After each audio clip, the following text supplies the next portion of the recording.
இங்கே யாழ்ப்பாணத்தில் எனக்கு பெருசாக பிளாட்ஃபார்ம்ஸ் கிடைச்சது இல்லையாக்கா. ரொம்பவே பெருமையாக ஃபீல் பண்ணுறேனக்கா. ஏனெண்டா எனக்கு இப்படி ஒரு குரு கிடைக்கிறதுக்கு நான் கொடுத்து வச்சிருக்கணும். என் குடும்பம் வந்தாக்கா ஒரு இசை குடும்பம் மாதிரி. என்னோட அம்மா மியூசிக் டீச்சர், அப்புறம் அப்பாவும் பாடுவார், அண்ணா தம்பி எல்லாருமே பாடுவாங்க. தரை கெட்டு தழும்புது நெஞ்சம். சார் எனக்கு நேற்று ரொம்ப வடிவாக பிளஸ் பண்ணி விட்டவர். ஸோ நேற்று அந்த மூமெண்ட் வந்து ரொம்ப சந்தோஷமாக இருந்ததுக்கா. அந்த டைம் உங்களோட முகத்தில் பார்த்து அந்த வீடியோலேயே அழகாக தெரியுது. நெஞ்சம் எந்த நூலாடை பறந்தது கொஞ்சம் கொஞ்சம் பிறை முகம் பார்த்தது. ஸோ நான் யோசிக்கல டைட்டில் வின்னர்ன்றது தசிகாண்ட் அனௌன்ஸ் பண்ணுவாங்கன்னு நான் யோசிக்கல. கொதித்திடும் நீர்க்குமிழ் போல சித்தம் துடிக்கும்.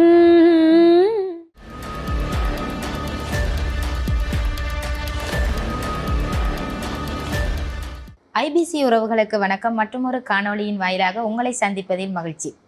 இன்றைய தினம் ஒரு சிறப்பு விருந்தினர் தான் அழைத்து வந்திருக்கின்றோம். அதாவது இலங்கையில் ஒரு பிரபல ஊடகத்திலே இசைத்துறையிலே டைட்டில் வின்னராக வந்த தசிகா அவர்களைத்தான் இந்த நேர்காணலுக்கு அழைத்து வந்திருக்கின்றோம். வணக்கம். வணக்கம் அக்கா. எப்படி இருக்கீங்க? ரொம்ப நலமா இருக்கு. நீங்க? நல்ல சுகம். அப்படி நல்லா போனதா உங்களோட இசை? சூப்பராகவே போயிருக்கக்கா. அதானே, என்ன வரவேற்பெல்லாம் மிக பிரம்மாண்டமாக இருந்ததுன்னு சோஷியல் மீடியாஸில் பார்த்துருப்பீங்க அக்கா. நீங்கள் இந்த இசைத்துறையில் ஒரு சிறிய வயதிலிருந்தே கற்றுக்கொண்டு வந்து இப்படி ஒரு போட்டிக்கு போய் அங்கே ஒரு டைட்டில் வின்னராக வந்து இப்போ இந்த யாழ்ப்பாணத்திலே கொண்டாடப்பட்டு கொண்டிருக்கிறீங்க.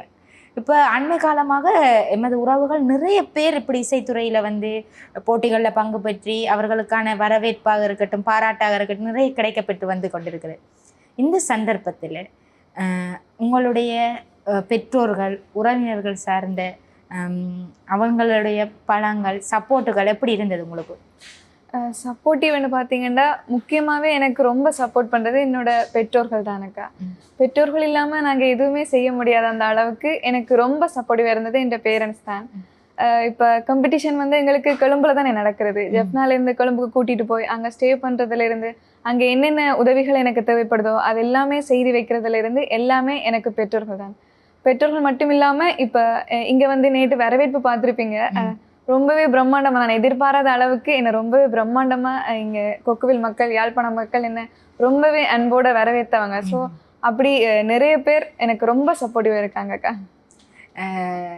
உங்களுடைய கிராம மக்கள் வந்து உங்களுக்கான ஒரு நிகழ்வும் ஒன்று நடாத்தி இருந்துறாங்க. அதை நீங்கள் எதிர்பார்த்தீங்களா அப்படி அவங்க நடாத்துவாங்கன்ட்டு? எனக்கு எதுவுமே தெரியாது. நான் கொழும்புல நின்றுட்டு நேற்று மார்னிங் தானக்கா வந்தேன். நீங்கள் எனக்கு எந்த ஒரு ஐடியாவுமே இல்லை. இங்கே வரும்போது இவ்வளவு பிரம்மாண்டமாக வரவேற்பு மாதிரி நான் எதிர்பார்க்கவும் இல்லை. வந்து மாலையெல்லாம் அணிவித்து சிறப்பாக வரவேற்று ஒரு ஃபங்க்ஷன் மாதிரி செஞ்சு அதில் என்னோட கோச்சுமே வந்திருந்தார். என்னோட கோச் வந்து வாரதாக எனக்கு தெரியாது. எனக்கு அங்கே ஒரு சர்ப்ரைஸாக தான் கோச் வந்தார். ஸோ கோச்சோட அங்கே பாடினது அந்த மூமெண்ட் எல்லாம் ரொம்ப எக்ஸைட்மெண்ட்டாக இருந்தது. ஓகே, எங்களுக்கு ஒரு பாட்டோட உங்களோட கதையை தொடங்குவோமே நாங்கள். உந்தன் கஞ்சாடை விழுந்தது நெஞ்சம் நெஞ்சம் தரை கெட்டு தழும்புது நெஞ்சம் எந்த நூலாடை பறந்தது கொஞ்சம் கொஞ்சம் பிறை முகம் பார்த்தது கொஞ்சம் ரத்தம் கொதிக்கும் உலை கொதித்திடும் நீர்க்குமிழ் போல சித்தம் துடிக்கும் புயல் இடித்திடும் ஓரிலை போல பனித்தொடிதான் என்ன செய்யுமோ மூங்கில் காட்டில் தீ விழும் பொழுது மூங்கில் காடென்று ஆயினள் மாது கண்ணாளனே எனது கண்ணை நேற்றோடு காணவில்லை என் கண்களை பறித்து கொண்டு ஏன் இன்னும் பேசவில்லை ஆளான ஒரு செய்தி அறியாமலே அலைப்பாயும் சிறு பேதை நானோ உன் பேரும் என் பேரும் தெரியாமலே உள்ளங்களிடமாறும் ஏனோ வாய் பேசவே வாய்ப்பில்லையே வலி தீர வழி என்னவோ மிகவும் அருமையாக இருந்தது. அப்படியே அந்த பாட்டோடையே போயிருந்தும் போலதான் இருந்தது. நன்றி அக்கா. ரொம்ப எனக்கே ரொம்ப பிடிச்ச பாட்டு. இந்த சந்தர்ப்பத்துல ஃபர்ஸ்டா பாடுவீங்கன்னு நான் நினைக்கல. ரொம்ப நல்லா இருந்தது. தேங்க்யூ அக்கா. எங்களுக்கான வளங்கள் நிறைய இருந்து நாங்க அதை முன்னேறி கொண்டு போறது வந்து எங்கட கையில தான் இருக்குது. மிக அருமையாக இருக்குது. நீங்க இந்த சின்ன வயதுல இருந்து பாட்டு கற்றுக்கொண்டு போய் இந்த போட்டியில கலந்து கொண்டீங்களா, இல்ல எப்படி இந்த பாட்டுகளை நீங்க கற்றுக்கொண்டீங்க? என் குடும்பம் வந்தாக்கா ஒரு இசை குடும்பம் மாதிரி. என்னோட அம்மா மியூசிக் டீச்சர், அப்புறம் அப்பாவும் பாடுவார், அண்ணா தம்பி எல்லாருமே பாடுவாங்க. அது மட்டும் இல்லாம அப்பாவோட ஃபேமிலி மாமியாக்கள் எல்லாருமே நல்லா பாடுவாங்க. ஸோ அவையல் பாடுறதை கேட்டு கேட்டு அம்மா வீட்டை கிளாஸ் எடுக்கிறது அதெல்லாம் பார்த்து பார்த்து, அம்மா ஸ்கூல்ஸில் கிளாஸ் எடுக்கிறதுகளை பார்த்து பார்த்து எனக்கும் பாடணுமென்ற ஒரு ஆசை இருந்தது. அதே மாதிரி எனக்கு டேலண்ட் இருக்குன்னு எனக்கு தெரியும். ஸோ நான் இந்த டேலண்ட்டை வச்சு எவ்வளோ தூரத்துக்கு முன்னேறணும், எவ்வளோ தூரத்துக்கு நான் போகலாம்னு பார்த்து முதலாவது எனக்கு மியூசிக் படிச்சது என் அம்மா தான் குரு. என்னோட அம்மாட்ட மியூசிக் படித்து அதுக்கு பிறகு கொஞ்சம் அம்மாவுக்கு கொஞ்சம் வாய்ஸில் இஷ்யூஸ் வந்து இப்போ மியூசிக்கை நிப்பாட்டிட்டு இப்போ ப்ரைமரி செய்கிறா. அதனால நான் அம்மாவோட மியூசிக்கை நிப்பாட்டிட்டு வாமதவன் சார், பொன்ஸ்ரீ வாமதவன் சார்கிட்ட அவரை என் குருவாக கொண்டு நான் முறையாக வந்து சங்கீதம் பயின்று வந்தேன். ஸோ அந்த அந்த சார் எனக்கு எவ்வளோ தூரம் சொல்லி தந்தாரோ, என்னை எவ்வளவு வளர்த்து விட்டாரோ அது எல்லாத்தையும் யூஸ் பண்ணி நான் இங்கே யாழ்ப்பாணத்தில் எனக்கு பெருசாக பிளாட்ஃபார்ம்ஸ் கிடைச்சது இல்லையாக்கா. ஆனால் 2 காம்படிஷனில் பார்ட்டிசிபேட் பண்ணியிருக்கேன். நீங்கள் யாழ்ப்பாணத்தில் இசைமகுடம் அப்புறம் சிலோன் சிங்கர் 2 போட்டிகளில் பார்ட்டிசிபேட் பண்ணியிருக்கிறேன். அதையும் ஒரு ஸ்டார்டிங் பாயிண்ட்டாக கொண்டு என்னால் எவ்வளோ முடியுமோ அவ்வளோத்துக்கு அச்சீவ் பண்ணணும்னு தான் இந்த ஆடிஷனில் வந்து போய் கலந்து கொண்டு ஃபைனல்ஸ் வரைக்கும் வந்து இப்போ டைட்டில் வின்னர் ஆயிட்டேன். இந்த வாமதேவன் பொன்ஸ் அவர் வந்து ஒரு பிரபலமான ஒரு இசைத்துறை சார்ந்த ஒரு ஆசிரியர். அவர்கிட்ட நீங்கள் இந்த இசை பயின்றதை வந்து எப்படி பார்க்குறீங்க? அவர் உங்களுக்கு கற்றுத்தந்த நுட்பங்கள்லாம் எப்படி இருந்தது? ரொம்பவே பெருமையாக ஃபீல் பண்ணுறேனக்கா. ஏனெண்டா எனக்கு இப்படி ஒரு குரு கிடைக்கிறதுக்கு நான் கொடுத்து வச்சிருக்கணும். ஏனெண்டா ஒரு மியூசிக் ஃபீல்டில் வந்து குருன்றது ஒரு சாதாரண ஆளாக இருக்க முடியாது. அது மியூசிக் மட்டுமே இல்லாமல் நிறைய வாழ்க்கை தத்துவங்களாக இருக்கட்டும், நிறைய மோட்டிவேஷன்ஸாக இருக்கட்டும், எல்லாமே எங்களோட குருவோட தான் இருக்கும். ஸோ வாமதவன் சார் எனக்கு குருவாக கிடைச்சதில் நான் ரொம்ப ரொம்ப பெருமையாக ஃபீல் பண்ணுறேனக்கா. நுட்பங்கள் என்று பார்த்தீங்கன்னா அவர் ஒரு பாய் தானே, நான் ஒரு கேர்ளாக இருக்கும்போது சிலர் சொன்னாங்க, இப்போ நீங்கள் பாய்கிட்ட போய் பழகிறத விட நீங்கள் கேர்ள்கிட்ட போய் பழகினீங்கன்னா உங்களுக்கு ஈஸியாக இருக்கும். ஏன்னா அவங்களோட பிச் கொஞ்சம் டிஃப்ரெண்ட்டாக இருக்கும் அந்த மாதிரி. ஆனால் வாமதவன் சார் அப்படி இல்லை. எங்களுக்கு எது கம்ஃபர்ட்டோ எப்படி நாங்கள் எல்லாம் பாடுவோமோ எல்லாத்துக்குமே எங்களோட ஈக்குவலுக்கு வந்து இறங்கி வந்து எனக்கு எவ்வளவு முடியுமோ அவ்வளோத்துக்கு ரொம்ப நல்லாவே சொல்லி தந்தவர். ஸோ நான் ரொம்ப ப்ரௌடாக ஃபீல் பண்ணுறேனக்கா. நீங்கள் அங்கே கொழும்புல இருந்து யாழ்ப்பாணம் மண்ணுக்கு வந்து உங்களோட வரவேற்பின் போது அவரை போய் சந்திச்சிங்க. எப்படி அவர் இந்த உங்களோட வெற்றியை வந்து அவர் எப்படி கொண்டாடினார்? சார் அந்த இன்டர்வியூலே சொன்னவர், நான் ஸ்டடீஸோடய போயிடுவேன், இந்த மியூசிக்கை கைவிட்டுருவேன் என்ற மாதிரி யோசிச்சிருந்தவர் சார். ஆனாலும் நான் அப்படி இல்லை, நான் மியூசிக்கை நான் கொண்டு போவேன். மியூசிக்ன்றது ஒரு பேஷனாக்கா. என்னதான் ஸ்டடீஸ் இருந்தாலும் டேலண்ட்ன்றது சிலருக்கு தான் வரும். அதுவும் வோக்கல் மியூசிக் டேலண்ட்ன்றது சிலருக்கு மட்டும்தான் வரும். அதை நாங்கள் கண்டிப்பாக யூஸ் பண்ணி ஆகணும். அந்த வகையில் நான் இந்த பேஷனை எப்போயுமே விட மாட்டேன். ஸோ அந்த வகையில் சார் எனக்கு நேற்று ரொம்ப வடிவாக பிளஸ் பண்ணி விட்டவர். ஸோ நேற்று அந்த மூமெண்ட் வந்து ரொம்ப சந்தோஷமாக இருந்ததுக்கா. உண்மையிலே நான் அந்த சார் உங்களுக்கு ஆசீர்வாதத்தை நீங்கள் சார்கிட்ட வாங்குறதாக இருக்கட்டும், அவர் உங்களுக்கு இந்த அறிவுரைகள் கூறுறதாக இருக்கட்டும், எல்லாமே ஒரு மிக சந்தோஷமாக செய்த மாதிரி இருந்தது. அந்த மேடையில், அந்த சக்தி க்ரௌன் மேடையில் வச்சு நீங்கள் ஃபைனலிஸ்ட் அவ்வளோ பேர் நிற்கிறீங்க, இப்போ யார் டைட்டில் வின்னர்ன்னு சொல்ல போகிறாங்க. அந்த டைம் உங்களோட முகத்தில் பார்த்து அந்த வீடியோலேயே அழகாக தெரியுது ஒரு பதட்டமான ஒரு இது, யாரை சொல்ல போகிறாங்க, என்ன நடக்க போதோன்றது. எப்படி இருந்தது? தசிக்கான்னு பேர் சொன்ன உடனே உங்களுக்கு என்ன செய்கிறேன்னு தெரியாமல் இருந்தது. எப்படி இருந்தது அந்த மேடையில் வந்து அந்த நொடி உங்களுக்கு? அந்த நொடியிலக்கா முதலே 2வது பிளேஸ் 3rd பிளேஸ், அதாவது runner up and 2nd runner up வந்து ஆல்ரெடி அனௌன்ஸ் பண்ணிட்டாங்க. ஸோ நான் யோசிக்கலை டைட்டில் வின்னர்ன்றது தசிகாண்டு அனௌன்ஸ் பண்ணுவாங்கன்னு நான் யோசிக்கலை. ஸோ ரொம்ப பயந்துட்டு தான் இருந்தேன் அந்த ஸ்டேஜில். எக்ஸைட்மெண்ட்டாகவும் இருந்தது. அதுக்கு முதல்ல ஒரு டான்ஸ் ப்ரோக்ராமும் போட்டு அந்த கப்பை இன்ட்ரோ பண்ணுற ஒரு சீன் நடந்தது. ஸோ அதுக்கு ரொம்ப பதட்டமாக தான் பார்த்துட்டு இருந்தேன், கிடைக்குமாண்டு.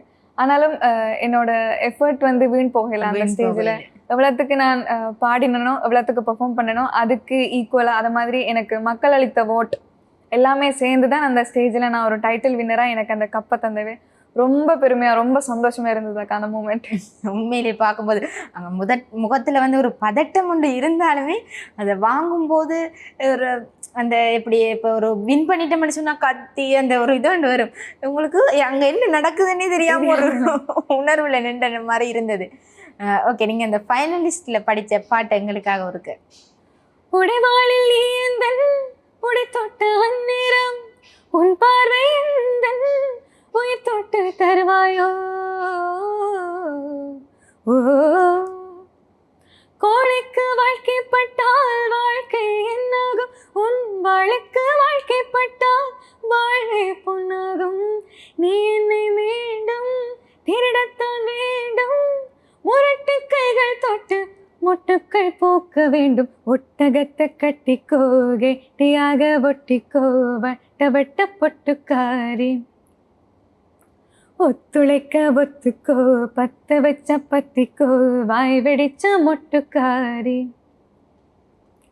விட வேண்டும் மச்சத்தை தொட வேண்டும் முச்சத்தை அதிகாலை சேலை சொல்லுமடி மிச்சத்தை. விட வேண்டும் மச்சத்தை தொட வேண்டும் முச்சத்தை அதிகாலை சேலை சொல்லுமடி மிச்சத்தை. ஒட்டகத்தை கட்டிக்கோ கெட்டியாக ஒட்டிக்கோ வட்ட வட்ட பொட்டுக்காரி. ரொம்ப அருமையா இருக்கு. நீங்க இந்த பாட்டை உங்களுக்கு தெரிவு செய்து தந்ததாக இருக்கட்டும், இல்லை யார் உங்களுக்கு தெரிவு செய்து தந்த இந்த ஃபைனலிஸ்ட்ல படிக்கணும்ன்றது இறுதி போட்டிக்கு? எனக்கு இந்த பாட்டு முதலே ரொம்ப பிடிக்கும் அக்கா. அது மாதிரி முதலே அந்த சீசன்லயே ஆல்ரெடி ஒரு குரூப் பெர்ஃபார்மன்ஸ் அந்த பாட்டு பாடி இருந்தவங்க. ஸோ அதுலேயுமே எனக்கு ஒரு இன்ஸ்பயர் இருந்தது. ஸோ அதை பார்த்துட்டு அண்டு எனக்கு அந்த பாட்டு ரொம்ப பிடிக்கும்.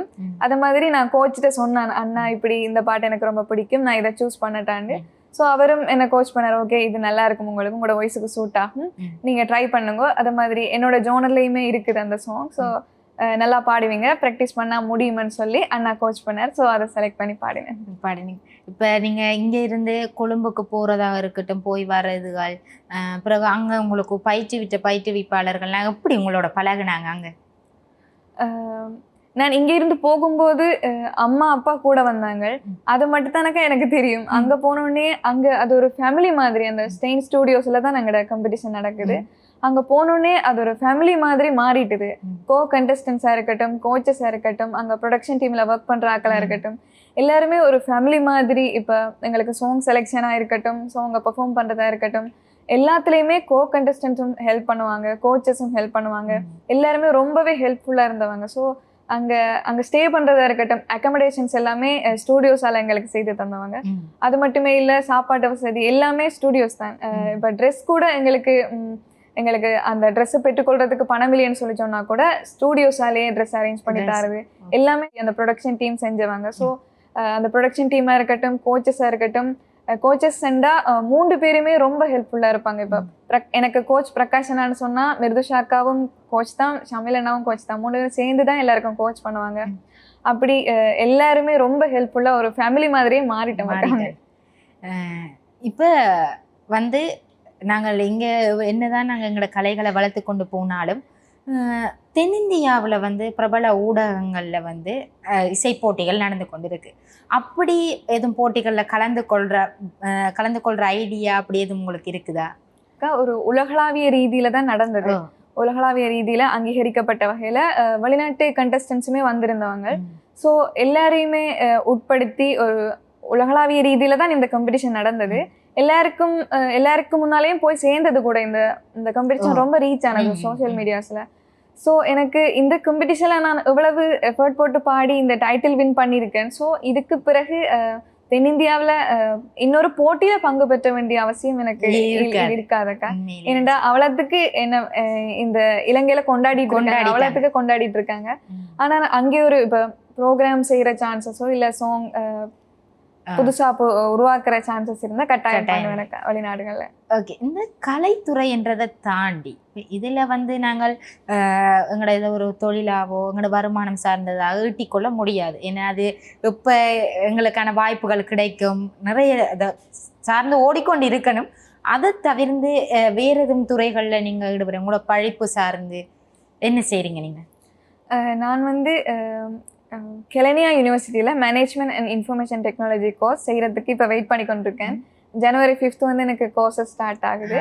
ஸோ ஸ்டடீஸில் இப்போ எனக்கு ஸ்டடீஸும் இருக்கணும், மியூசிக் வந்து ஒரு பேஷனாக இருக்கணும்னு தான் என்னோட நோக்கம். ஸ்டடீஸ் இல்லாமலும் இருக்க முடியாது, மியூசிக் இல்லாமலும் இருக்க முடியாது. ஸோ ரெண்டுமே போயிட்டு இருக்கணும் என்னோட லைஃப்பில். ஸோ அந்த வகையில் படிப்பு எப்பயுமே இருந்துட்டு இருக்கும் அக்கா. உங்களோட அம்மா சொல்லியிருந்தா நீங்கள் விஞ்ஞான பீடத்தில் தான் கல்வி கட்டுறீங்கன்ட்டு. அப்போ அதில் கற்று அந்த டைம்ல எல்லாம் உங்களுடைய பயிற்சிகள், இப்போ இசைக்கான பயிற்சிகள் எப்படி நீங்கள் மேற்கொண்டீங்க? ஏ லெவலில் வந்து நான் சூஸ் பண்ண ஸ்ட்ரீம் பயோ ஸ்ட்ரீம் அக்கா. சயின்ஸ் வேர்ல்ட் டியூஷனில் படித்தேன் நான், ஸ்கூலில் படித்தேன் நான் பயோ ஸ்ட்ரீம். படித்தாலுமே இப்போ எனக்கு ஒரு ஃப்ரீ டைம் கட்டாயம் இருக்கும். நான் சொன்ன மாதிரி மியூசிக் பேஷன் தானே அக்கா. ஸோ எனக்கு எப்போ ஃப்ரீ டைம் இருக்கோ அப்போ எல்லாம் நான் பாடிட்டே இருப்பேன் வீட்டை. அது மாதிரி கிளாஸஸும் கண்டினியூ பண்ணினேன். அது மாதிரி வீட்டையே ஒரு இசை குடும்பம் மண்டபடியே நாங்கள் ஃப்ரீ டைமில் ஃபேமிலியாக சேர்ந்தே பாடுவோம். அங்கே மைக் செட்டப் எல்லாம் செஞ்சு ஃபேமிலியாகவே சேர்ந்து பாடுறது. அது மட்டும் இல்லை, ஃப்ரெண்ட்ஸோட சேர்ந்தா கூட நாங்கள் ஃப்ரெண்ட்ஸோட பாட்டு பாடுறது, ஃபன் பண்ணுறது, அந்த மாதிரி தான். ஸோ படிக்கும்போது கூட எனக்கு மியூசிக் ட்ராவல் பண்ணிட்டு தான் இருந்தது. அது மாதிரி ஓ லெவல்ஸ்லேயும் வந்து ஸ்கூல்ஸில் நான் நிறைய போட்டிகளில் பங்கு பெற்றினேன். தமிழ்த்தின போட்டியாக இருக்கட்டும், அகில இலங்கை கர்நாடக சங்கீத போட்டி, அப்படி நிறைய போட்டிகளில் பார்ட்டிசிபேட் பண்ணேன். அது மாதிரி மியூசிக் வந்து என்னோடயே போயிட்டு இருந்தது அக்கா, இது வரைக்குமே வந்துட்டு இருக்கு. நல்ல இந்த இசைத்துறையோட சார்ந்து பயணித்து கொண்டே இருப்பீங்களே இப்போ. ஓகே, நீங்கள் இந்த சந்தர்ப்பத்தில் யாருக்கும் நன்றி சொல்லுவதா இருந்தால் யாருக்கு சொல்லுவீங்க? எல்லாருக்குமே இந்த இடத்துல நான் நன்றி சொல்லி ஆகணும்.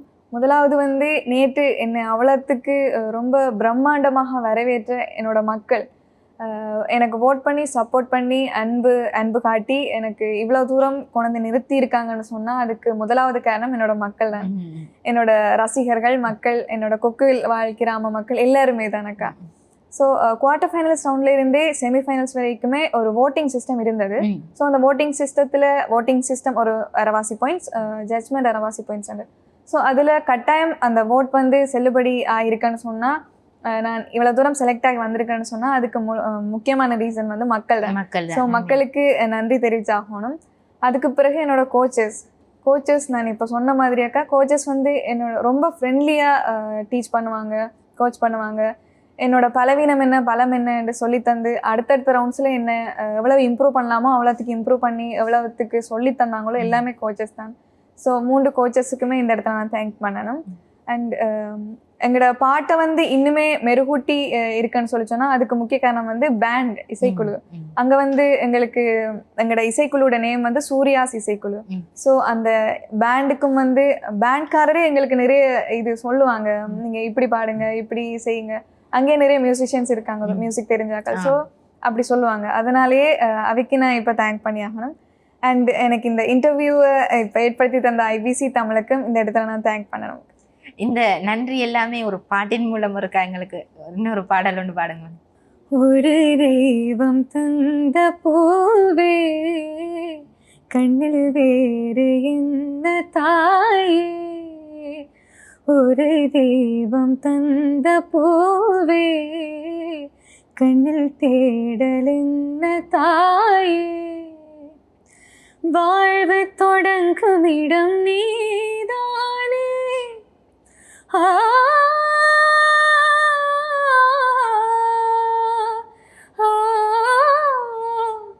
வாழ்வு தொடங்கும் இடம் நீதானே, வானம் முடியும் இடம் நீதானே, காற்றை போல நீ வந்தாயே, சுவாசமாக நீ நின்றாயே, மார்பிலூரும் உயிரே ஒரு தெய்வம் தந்த பூவே கண்ணில் வேறு என்ன தாயே,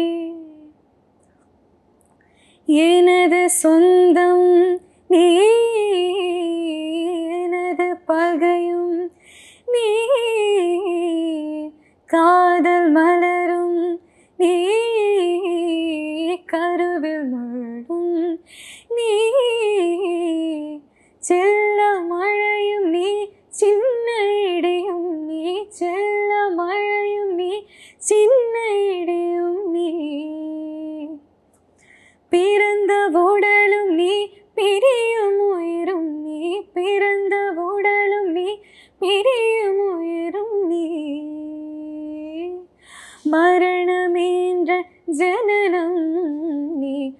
ஒரு தெய்வம் தந்த பூவே கண்ணில் தேடலிந்த தாயே. மிகவும் அருமையாக அந்த பாட்டினூடாக உங்களோட நன்றியை தெரிவிச்சிருக்கீங்கன்னு தான் சொல்லணும். மிக அருமையாக இருந்தது. இறுதியாக ஒரு கேள்வி, நீங்கள் இந்த இசைத்துறையை கற்றுக்கொண்டு இந்த கலையை இன்னொரு வழியின் மூலம் அதை நீங்கள் கொண்டு செல்லலாம், இன்னொரு சமுதாயத்துக்கு நீங்கள் கொண்டு செல்லலாம், அப்படி ஏதாவது ஒரு இது விடயம் இருக்குதா? அதான் நான் சொன்ன மாதிரி இப்போ மியூசிக்ன்றது சிலருக்கு மட்டுமே கிடைக்கக்கூடிய ஒரு வரம் மாதிரி. ஸோ அது கிடைச்சா எங்களுக்கு நான் அதை பயன்படுத்தி கொள்ளணும். நாங்கள் அதை மிஸ் பண்ணிடக்கூடாது. இப்போ படிப்புன்னு இருந்துடாம படிப்போட எங்களோட பேஷனையும் நாங்கள் தொடர்ச்சியாக கொண்டு போகணும். இப்போ இங்கே வந்து இப்போ யாழ்ப்பாணத்திலேயே இருக்கட்டும், இப்போ இலங்கையிலேயே இருக்கட்டும், தென்னிந்தியா மட்டும் இல்லாமல் இங்கேயுமே நிறைய பிளாட்ஃபார்ம் இப்போ உருவாகி கொண்டு வருது. ஸோ மியூசிக்கையும் படிக்கணும். எல்லாரும் மியூசிக்கை படித்து கர்நாடிக்கா இருக்கட்டும், வெஸ்டர்னாக இருக்கட்டும், ஏதோ ஒரு மியூசிக்கை நாங்கள் படிக்கணும். படிக்கிறது மட்டுமே இல்லாமல் இப்படியான போட்டிகளில் பங்கு பெற்றி புதிய புதிய பாடல்களை உருவாக்கலாம், போட்டிகளில் பங்கு பெற்றலாம். அப்படி நிறைய வழிகள் இருக்கு இப்போ மியூசிக்கை பொறுத்த வரைக்கும். ஸோ எல்லாருமே அப்படி அந்த மியூசிக்ன்ற ஒரு வரத்தை நாங்கள் கைவிட்டுறாம அதை கட்டாயம் பயன்படுத்தணும் எல்லாருமே. அக்கா சரிதான், நீங்கள் சொல்கிறது மாதிரி அந்த குரல் வடிவம்ன்றது எல்லாருக்குமே அமைந்துடாது. அது ஏதோ ஒரு அதிர்ஷ்டத்தின் மூலம் சிலாக்களுக்கு அமையும். அதை பயன்படுத்துறதும் பயன்படுத்தாமல் இருக்கிறதும் அவங்களுடைய விருப்பங்களாக இருக்கும். ஆனால் அதை கிடைத்ததை விடக்கூடாதுன்ற உங்களோட அந்த உயர்ந்த நோக்கம் வந்து என்றைக்குமே வெற்றி பெற வேண்டும் என்று தான் நாங்கள் கேட்டுக்கொள்கின்றோம். உங்களுக்கும் எங்களுடைய ஐபிசி சார்ந்த வாழ்த்துக்களை தெரிவித்துக் கொள்கின்றோம். இன்னும் நீங்கள் பல போட்டிகளிலே பங்கு பெற்றி அங்கேயும் நீங்கள் பல வெற்றி மகுடங்களை சூட வேண்டும் என்று கேட்டுக்கொண்டு நன்றி. நன்றி அக்கா.